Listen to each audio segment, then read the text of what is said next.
नमस्कार दोस्तों, मैं कृष्णमूर्ति। आप सभी का स्वागत करता हूँ लर्निंग मिरर यूट्यूब चैनल में। आज मैं आपको बताने वाला हूँ टायर 1 में और टायर 2 में जो है क्या डिफरेंस है आपका।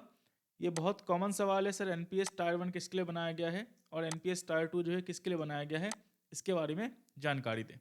जैसे आपको पता है एनपीएस जो है वो आपका एक रिटायरमेंट अकाउंट है, जहाँ पे आप पैसे डिपॉजिट करते हो अपने रिटायरमेंट बेनिफिट के लिए कि 60 साल के बाद जो है आपको कुछ ना कुछ जो है पेंशन के रूप में मिलता रहे। यहाँ पे देख लो, ये आपका टायर 1 अकाउंट है और ये आपका टायर 2 अकाउंट है। टायर 1 अकाउंट जो है यहाँ पे चीजें बताता रहूंगा, उसको एक्सप्लेन करता रहूंगा। यहाँ से आप आरओआई देख सकते हो, रिटर्न ऑन इन्वेस्टमेंट कितना है वो आप चेक कर सकते हो। आपका टोटल वैल्यू कितना है टायर 1 और टायर 2 अकाउंट का वो आपको यहाँ पे दिखने वाला है। और होल्डिंग कब तक है आपका, जो डेट का आपका होल्डिंग दिखेगा वो आपको यहाँ पे दिखने वाला है। यहाँ पे आपका टायर 1 का होल्डिंग जो है वो 3,04,828 के आसपास का है। और यहाँ पे देखो जो स्कीम नेम है पीएफएम बोलते हैं, पेंशन फंड मैनेजर। तो यहाँ पे एचडीएफसी का पेंशन फंड मैनेजर है। ये हो गया आपका ई का मतलब इक्विटी, सी का मतलब कॉर्पोरेट बॉन्ड्स, जी का मतलब गवर्नमेंट बॉन्ड्स और ए का मतलब जो है मैंने एक्सप्लेन किया हुआ है आरईआईटीज और आईएनवीआईटीज में जो है वो इन्वेस्टमेंट्स करते हैं, मतलब अल्टरनेटिव इन्वेस्टमेंट फंड्स में। अब मैं टायर 2 पे क्लिक कर रहा हूँ। यहाँ पे देखो टायर 2 में जो अमाउंट है वो है 4,115 रुपीज़ का। और यहाँ पे आईसीआईसीआई पीएफएम जो है पेंशन फंड मैनेजर जो है इनका पैसा जो है मैनेज कर रहा है। और यहाँ पे सी का मतलब कॉर्पोरेट बॉन्ड्स, यहाँ पे ई का मतलब जो है इक्विटी है। यहाँ पे ए का ऑप्शन आपको नहीं मिलेगा टायर 2 अकाउंट में, वो ओनली जो है टायर 1 अकाउंट में ही है। और यहाँ पे आपको जो है होल्डिंग टोटल मिला के टायर 1 का टायर 2 का जो है यहाँ पे आपको दिखने वाला है। आरओआई पे आप क्लिक करोगे तो आपको रिटर्न दिख जाएगा। मैं टायर 1 का दिखा रहा हूँ कितना है आरओआई। तो यहाँ पे आरओआई पे मैं क्लिक कर रहा हूँ। यहाँ पे जो आरओआई है वो है 13.33% का, मतलब जो पैसे ये डाल रहे हैं और वो जो ग्रो हो रहा है उसके हिसाब से 13.33% जो है इनका रिटर्न ऑन इन्वेस्टमेंट बन रहा है। और जबकि इनका जो एक्सपोजर है वो दिखा दे रहा हूँ कैसा है। इनका जो एक्सपोजर है वो 50% के आसपास जो है वो इक्विटी में, बाकी पैसे है कॉर्पोरेट बॉन्ड्स में, और बाकी जो 5% से ऊपर आप इन्वेस्ट नहीं कर सकते ए वाले में, जो आपका अल्टरनेटिव इन्वेस्टमेंट फंड है उसमें आपका 5% है। तो मतलब इक्विटी, कॉर्पोरेट बॉन्ड्स और ए मिला के जो इनका 100% का है। 50% ये डाले हुए हैं इक्विटी में और 50% जो ये डाले हुए हैं आपका डेट में और यहाँ पे आईएनवीआईटीज में। तब भी जो है इक्विटी मिला के एक्सपोजर मिला के 13.33% का जो आरओआई है वो ठीक है। अब बताऊंगा अगर मान लो यही अमाउंट ये छोड़ देते हैं और इनका जो एज है वो बताऊंगा, और टिल 60 ईयर्स तक छोड़ते हैं कितना जो है इनका जो है कॉपस क्रिएट होगा। सबसे पहले समझते हैं यहाँ पे टायर 1 टायर 2 में डिफरेंस क्या है। ये चीज़ें आपको बतानी जरूरी थी, ये बेसिक चीज़ें हैं और वीडियोस बहुत सारे अवेलेबल भी नहीं है जो चीज़ें आपको समझा सकते हैं। तो यहाँ पे देखो, यहाँ पे options of selecting of account, इसका मतलब क्या है, टायर 1 है टायर 2 है। ये बोल रहा है मैंडेटरी और ये बोल रहा है ऑप्शनल। इसका मतलब क्या हुआ, जब भी आप एनपीएस अकाउंट ओपन करते हो तो आप सीधा टायर 2 अकाउंट ओपन नहीं कर सकते, ध्यान रखना। आपको टायर 2 अकाउंट ओपन करने के लिए जो है टायर 1 अकाउंट ओपन करना कंपलसरी है। इसका मतलब समझ गए, टायर 1 और टायर 2 का जो है क्या डिफरेंस है। अगर आपको सिर्फ टायर ओपन करना है ओपन कर सकते हो, टायर 2 अकाउंट ओपन करना कंपलसरी है, बिल्कुल नहीं है। अगर आपको टायर 2 अकाउंट ओपन करना है तो टायर 1 अकाउंट ओपन करना कंपलसरी है। ये भी कॉन्सेप्ट क्लियर। कोई कोई बोलते हैं सर मुझे सिर्फ टायर 2 में भी इन्वेस्टमेंट करनी है, तो नहीं, आपको टायर 1 अकाउंट जो है कंपलसरी ओपन करना पड़ेगा। इसके बाद देखो विड्रॉल फैसिलिटी का मतलब क्या हुआ, आप पैसे जो है कैसे निकाल सकते हो। टायर 1 से जो है देखो कंडीशंस एंड रेस्ट्रिक्टेड। रेस्ट्रिक्टेड का मतलब है 60 ईयर्स का भी फिलहाल जो है आपका जो है ये रूल चेंज होता रहता है, ध्यान रखना। अभी जो मैं बता रहा हूँ वो बाद में चेंज हो जाएगा, लेकिन कॉन्सेप्ट सबका ऑलमोस्ट सेम रहेगा। टायर 1 में जो है फिलहाल अभी 60 ईयर्स तक जो है आप पैसे निकाल नहीं सकते। कुछ कंडीशंस में जैसे मान लो इलाज के लिए या फिर कुछ किसी का डिमाइस हो गया, डेथ हो गया, तो वहाँ पे उस कंडीशन से पैसे निकल सकते हैं। बाकी जो है रिस्ट्रिक्टेड है, आप निकाल नहीं सकते। टायर 2 अकाउंट से मतलब यहाँ पे जो टायर 2 अकाउंट है इनका, मैं इस पर क्लिक कर रहा हूँ। अगर ये चाहे आज के आज इतना पैसा निकालना तो वो जो है निकाल सकते हैं। क्या ये टायर 1 से पैसे निकाल सकते हैं जो इनके पास 3,04,000 रुपीज़ के आसपास का है? अगर सब कुछ नॉर्मल है तो नहीं, यहाँ से ये पैसे नहीं निकाल सकते। तो ये भी कॉन्सेप्ट क्लियर हो गया कि मतलब कंडीशनल से मतलब कुछ डिमाइस हो गया, डेथ हो गया या फिर मान लो एक्सीडेंट्स हो गया, इमरजेंसी है, कुछ हेल्थ इशू हो गया, तो वहाँ पे निकल सकता है, बाकी जगह नहीं निकल सकता। मतलब समझ लो नॉर्मल कंडीशंस में यहाँ पे 60 ईयर्स का लॉक इन है। यहाँ पे आप कभी भी निकाल सकते हो, कभी भी जो है टायर 2 से टायर 1 में इसको ट्रांसफर कर सकते हो, वो भी आपको जो है फैसिलिटी अवेलेबल है। इसके बाद क्या है, मिनिमम कंट्रीब्यूशन कितना करना है टायर 1 में आपको 500 करना है जब भी आप अकाउंट ओपन करते हो उस समय। और यहाँ पे आपको टायर 2 अकाउंट ओपन करना है तो वहाँ पे आपको मिनिमम फर्स्ट टाइम 1,000 रुपये का जो है इन्वेस्टमेंट करना होगा। ये रूल चेंज होता रहेगा। मैं फिर से बोल रहा हूँ, अभी जो है वो बाद में कुछ और हो सकता है, लॉक इन चेंज हो सकता है या फिर फ्री हो सकता है, वो डिपेंड करता है गवर्नमेंट के ऊपर क्या वो रूल निकालती है। अब यहाँ पे आओ, मिनिमम अमाउंट ऑफ सब्सटिक्वेंट कंट्रीब्यूशन, मतलब एक बार मैंने अकाउंट ओपन कर लिया, पहली बार फर्स्ट टाइम यहाँ पे 500 और 1000 रुपये दे के, अब मुझे दूसरी बार मुझे पैसे डालना है तो, तीसरी बार डालना है तो, और मुझे बार बार पैसे डालना है तो, अगली बार डालना है तो मिनिमम अमाउंट आपको 500 रुपये डालना पड़ेगा। इससे कम डालोगे तो आपका पैसा जो है डेबिट तो कर लेगा, लेकिन वो आपको बैंक अकाउंट में वापस कर देगा। और यहाँ पे टायर 2 में अगर दूसरी बार, तीसरी बार, चौथी बार पैसे डालना है आपको, तो 250 रुपये से कम जो है वो इन्वेस्टमेंट नहीं होना चाहिए। तो ये भी कॉन्सेप्ट क्लियर हो गया। जैसे मान लो आपके पास 100 रुपीज़ है, सर मैं क्या डाल सकता हूँ? नहीं। टायर 1 में 500, टायर 2 में 250। इसके बाद minimum contribution required per year, आपको अकाउंट एक्टिव करने के लिए जो पर ईयर कितना कंट्रीब्यूशन रिक्वायरमेंट है, तो मिनिमम 1000 रुपये का है। एक बार एक साल में किसी महीने में जो है 1000 रुपये जो है आप एनपीएस में डाल के छोड़ सकते हो। अगर अकाउंट डीएक्टिवेट हो गया तो फिर से आपको एक्टिवेशन फॉर्म जो है फिल करना पड़ता है। एनपीएस यहाँ पे टायर 2 में कोई रूल नहीं है, आप पैसे डाल दिए भूल गए तो कोई यहाँ पे आपका अकाउंट जो है, यहाँ पे फिलहाल जो अभी का कंडीशन है उसके हिसाब से आपका अकाउंट क्लोज नहीं होगा। इसके बाद minimum number of contribution per year, तो अगर आप एक कंट्रीब्यूशन करते हो या फिर 2 कंट्रीब्यूशन करते हो तो मिनिमम कंट्रीब्यूशन जो है एक कंपलसरी है, या 1000 रुपये कर दो, तो मिनिमम जो है एक कंट्रीब्यूशन आपको साल में जो है करना कंपलसरी है टायर 1 अकाउंट में, मतलब इस अकाउंट में। और टायर 2 अकाउंट में जो है कोई कंट्रीब्यूशन रिक्वायरमेंट जो है फिलहाल अभी नहीं है, बाद में चेंज होगा तो वो जो है वहाँ पे आप देख लेना।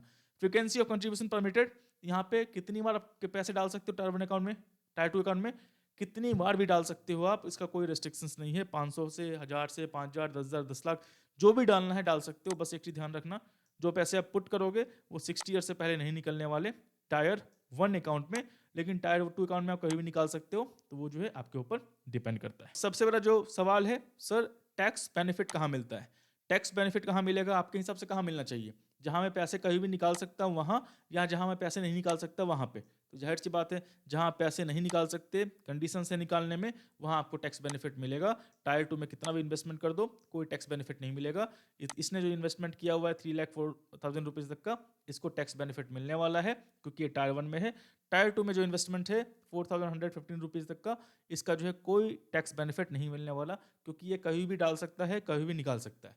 तो यहाँ पे समझ लो एक तरह से टायर 1 जो है आपका वो रिटायरमेंट अकाउंट है, और टायर 2 जो है आपका वो इन्वेस्टमेंट्स अकाउंट है। इन्वेस्टमेंट अकाउंट का मतलब इसमें आप कहीं भी पैसे डाल सकते हो, कहीं भी निकाल सकते हो। और यहाँ पे आपका पीएफएम है, इसको बोलते हैं पीएफएम, पेंशन फंड मैनेजर, और उसका चार्ज जो है बहुत कम है। जैसे आपका 1%, 1.5% होता है म्यूचुअल फंड्स में, यहाँ पे आपका 9 पैसा, 10 पैसा, 20 पैसा, मुझे लगता है 10 पैसा है, या 25 पैसे से नीचे ही है, मतलब 0.1 से लेकर 0.25 के बीच में ही है। तो ये चेंज होता रहेगा, पहले बहुत कम था, अभी थोड़ा बहुत चेंज बढ़ाया गया है। लेकिन ये जो है इसको बोलते हैं पीएफएम, पेंशन फंड मैनेजर, जो आपको एनपीएस का पैसा मैनेज करता है, चाहे वो टायर 1 का हो चाहे वो टायर 2 का हो। यहाँ पे आपका आईसीआईसी पीएफएम है, ICICI prudential fund pension fund manager, और यहाँ पे आपका टायर 1 में जो है एचडीएफसी का है पेंशन फंड मैनेजर, मतलब एचडीएफसी पीएफएम है। और जो आपका म्यूचुअल फंड मैनेज करता है वो क्या है? वो आपका फंड मैनेजर सीधा बोलते हैं, यहाँ पे इसको बोलते हैं पेंशन फंड मैनेजर। तो कॉन्सेप्ट क्लियर हो गया। टायर 1 का, टायर 2 का बेनिफिट कितना ले सकते हो? 1.5 lakh ETC plus 50,000 rupees extra का जो है अप टू 2 लाख रुपीज़ तक का जो है बेनिफिट आप ले सकते हो। अगर आपका 1.5 लाख रुपीज़ जो है ऑलरेडी फुल है, तो यहाँ पे आप ओनली 50,000 रुपीज़ पुट करो एनपीएस में, और इसका आप जो है एक्स्ट्रा बेनिफिट ले सकते हो जो आपको मिलने वाला है। इसके बाद एनपीएस 2 में कोई, टायर 2 में जो है यहाँ पे कोई बेनिफिट नहीं मिलने वाला। आप कितना भी पैसा पुट कर दो, 1 लाख, 10 लाख, 5 लाख, 20 लाख, कोई बेनिफिट नहीं मिलने वाला। ध्यान रखना, एक चीज़ का ध्यान रखना, टायर 2 अकाउंट में, टायर 2 अकाउंट में ओपन कर रहा हूँ, यहाँ पे देखो उनका कंट्रीब्यूशन कितना है, 4,115 रुपीज़ है। अगर ये टायर 2 अकाउंट से जो है पैसे टायर 1 अकाउंट में ट्रांसफर कर देते हैं, तो क्या ये पैसे निकाल सकते हैं? नहीं। अगर टायर 1 अकाउंट में पैसा चला गया तो आपका पैसा जो है वो कंडीशंस उस पर लग जाएगा और रेस्ट्रिक्टेड रहेगा, मतलब 60 साल तक जो है आप निकाल नहीं सकते। चाहे आप टायर 2 से भेजो इसको, चाहे आप बैंक अकाउंट से भेजो, यूपीआई से भेजो, डेबिट कार्ड से भेजो, क्रेडिट कार्ड तो बंद कर दिया है, जो भी चीज़ें से भेज रहे हो, और टायर 1 में पैसे पहुंच गए तो मतलब 60 ईयर्स तक लॉक इन हो जाएंगे। टायर 2 में जब तक पैसे हैं तब तक आप निकाल सकते हो, सिंपल है। तो अगर आपने 10 लाख पुट किए टायर 2 अकाउंट में, तो टायर 2 अकाउंट में आप कभी भी निकाल सकते हो 50,000, 1 लाख, 10 लाख, जितना पैसा है उतना पैसा तक आप निकाल सकते हो। लेकिन उसी को पैसे को आप टायर 1 अकाउंट में ट्रांसफर कर दोगे तो क्या मैं निकाल सकता हूँ? बिल्कुल भी नहीं। ये भी कॉन्सेप्ट क्लियर हो गया। अब यहाँ पे दिखा रहा हूँ मैं आपको टायर 1 में कितना है, और यहाँ पे देखो 428 रुपीज़ है। यहाँ पे रिटर्न कितना बताया था मैंने, यहाँ पे ऑलमोस्ट 13.33% का है। मैं 13% या 12% का जो है एग्जाम्पल लेता हूँ और बताऊँगा जो है अगर सिर्फ ये पैसा इसको छोड़ दें, जाहिर सी बात है इन्होंने इन्वेस्टमेंट कर दिया है, अब ये निकाल नहीं सकते, तो इनका 60 ईयर्स में जो है पैसा कितना बनेगा मैं आपको अभी बताने वाला हूँ। यहाँ पे देखो आपका ये जो आपका है वो टोटल अमाउंट है, तो टायर 1 टायर 2 दोनों का है, तो इसको काउंट मत करना। यहाँ पे टायर 1 में जितना है 3,04,000 के आसपास का है, तो मैं यहाँ पे जो है अमाउंट पुट करता हूँ जितना है। ये आपका ग्रो कैलकुलेटर है, तो यहाँ पे देख लो अगर इनके पास ये 30 ईयर्स के हैं, अगर इनके पास 30 ईयर्स का टाइम है और जो पैसा इन्होंने इन्वेस्ट किया हुआ है बस इसको इन्वेस्ट करके छोड़ देते हैं, मतलब कुछ नहीं करते, ना फर्दर इन्वेस्टमेंट करते हैं ना कुछ भी करते हैं, 60 ईयर्स तक इनका पैसा जो है लॉक इन हो गया है, तो यहाँ पे जो है इनका टोटल इन्वेस्टमेंट देखो यहाँ पे 3,04,828 है। अगर मैं 12% के हिसाब से लेता हूँ 30 ईयर्स में इनका कॉपस हो जाएगा 91,32,623, मतलब सिर्फ ये पैसा जो इन्वेस्ट किए हुए हैं ये तो अब निकाल नहीं सकते, इसको बस छोड़ देंगे। यहाँ पे जो 91 लाख रुपए का जो कॉर्पस है वो आपका तैयार हो जाएगा। इन्फ्लेशन जो है उसी हिसाब से बढ़ेगा, कॉस्टिंग बढ़ेगा, वो उसकी मैं उसको अभी काउंट नहीं कर रहा हूँ। अगर मान लो मैं सिंपल बता रहा हूँ आपको कि इसका वैल्यू कितना होने वाला है 12% के हिसाब से 30 ईयर्स में, तो 91 लाख होने वाला है। अगर मान लो कोई 25 ईयर्स का मतलब इन्वेस्टर है और उसके पास 35 ईयर्स है, तो कितना होगा अभी देख लो। तो यहाँ पे अगर मान लो 25 ईयर्स का इन्वेस्टर है, उसका कॉपस मान लो 3 लाख के आसपास का है फिलहाल अभी, तो 16 मोस्ट डबल हो जाएगा 5 ईयर्स में ही। जो मान लो 30 जो आप 5 साल बाद स्टार्ट कर रहे हैं और जो 5 साल पहले स्टार्ट कर रहे हैं, तो यहाँ पे जो ऑलमोस्ट कॉर्पस दिख रहा है वो जो है ऑलमोस्ट आपका डबल है। अगर मैं यहाँ पे 13% के हिसाब से लूँ कि रिटर्न 13% हुआ तो क्या होने वाला है, यहाँ पे देखो बस 1% रिटर्न ऊपर गया, तो यहाँ पे जो कॉपस है ऑलमोस्ट 2 करोड़ 20 लाख के आसपास हो गया है, जो कि आपका 1 करोड़ 60 लाख के आसपास था। अभी यहाँ पे ये जो है 2 करोड़ 20 लाख के आसपास हो गया है। सिंपल यहाँ पे 30 ईयर्स का लेता हूँ मैं, अगर मैं 30 ईयर्स काउंट कर रहा हूँ तो ये जो कॉपस है आपका जो 90 लाख का था वो आपका 1 करोड़ 19 लाख का मतलब 1.2 CR का जो है कॉपस हो गया है। तो जितना कम एज है, अगर आपको चीज़ें जो है समझ में आती हैं तो आप जो है कर सकते हैं इन्वेस्टमेंट, उसके हिसाब से टैक्स बेनिफिट भी है और आपको जो है long term benefit, compounding benefit आपको मिलेगा। अगर मैं यही बोलता हूँ आप 40 ईयर्स में किसी ने इतने पैसे डाले हैं तो उसका 60 ईयर्स में कितना बनने वाला है, तो उसके पास टाइम फ्रेम जो है 20 ईयर्स का ही है रिटायरमेंट का। तो जो उसने 3 लाख रुपीज़ के आसपास डाला हुआ है उसका बस 35 लाख रुपीज़ के आसपास 13% के हिसाब से बनने वाला है। अगर मैं इसको 12% करूँ तो जो कॉपस है वो ऑलमोस्ट आपका 30 लाख के आसपास होने वाला है। तो कॉन्सेप्ट समझ गए कि लॉन्ग टर्म बेनिफिट कैसा है आपका। यहाँ पे जो एनपीएस का जो पर्पस है वो रिटायरमेंट के हिसाब से है। अगर आप टायर 1 में पैसे डाल दोगे तो निकाल नहीं सकते, ये चीज़ ध्यान रख लेना। ये जो है आपका वो रिटायरमेंट के लिए बनाया गया है। अगर आपको निकालना है तो इसका आप एनपीएस का टायर 2 अकाउंट यूज़ कर सकते हो, लेकिन उसके लिए कंपलसरी आपको मिनिमम अमाउंट पे करके टायर 1 अकाउंट ओपन करना पड़ेगा। तो यहाँ जो आपका मिनिमम अमाउंट है वो आपका 500 रुपीज़ के आसपास जो है वो आपको पे करना पड़ेगा, तभी आप टायर 2 अकाउंट जो है ओपन कर सकते हो। मैं आशा करता हूँ वीडियो जो है आपको अच्छा लगा होगा। वीडियो अच्छा लगा तो लाइक करें, सब्सक्राइब करें, शेयर करें। तब तक के लिए दोस्तों धन्यवाद।